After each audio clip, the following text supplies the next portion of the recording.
কোন পীর সাহেবকে এদের খোদা বলে আল্লাহ।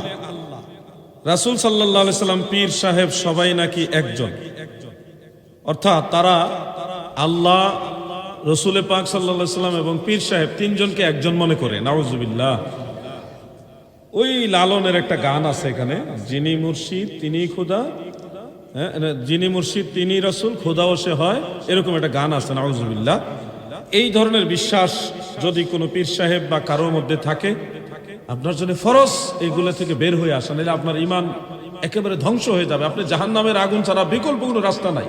আল্লাহু আহাদ, আল্লাহ একক, লা শারীকা লাহু, আল্লাহর কোনো শরীক নাই, অংশীদার নাই।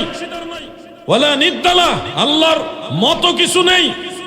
ওয়ালাইসা কামিসলিহি শাই, আল্লাহর মতো কিছুই নাই। ঠিক কিনা বলেন? কোন পীর সাহেবকে যদি আল্লাহ মনে করা হয় তাহলে এটা শিরক। যেই বিশ্বাস রাখবে সে মুশরিক হয়ে যাবে। কোন পীর সাহেব যদি এভাবে বুঝায় যে আমি আল্লাহ বা মুর্শিদি খোদা, এই পীর শয়তান, তাকে তালাক দাও আপনার জন্য ফরজ। পীর মানবেন, পীর হলো আল্লাহ পাওয়ার ওসিলা, পীর হলো নবী পাওয়ার ওসিলা, পীর হলো জান্নাতের রাস্তা পাওয়ার ওসিলা, পীর হলো জাহান্নামের আগুন থেকে বাঁচার ওসিলা। পীরের অনেক মর্তবা ফজিলত আছে।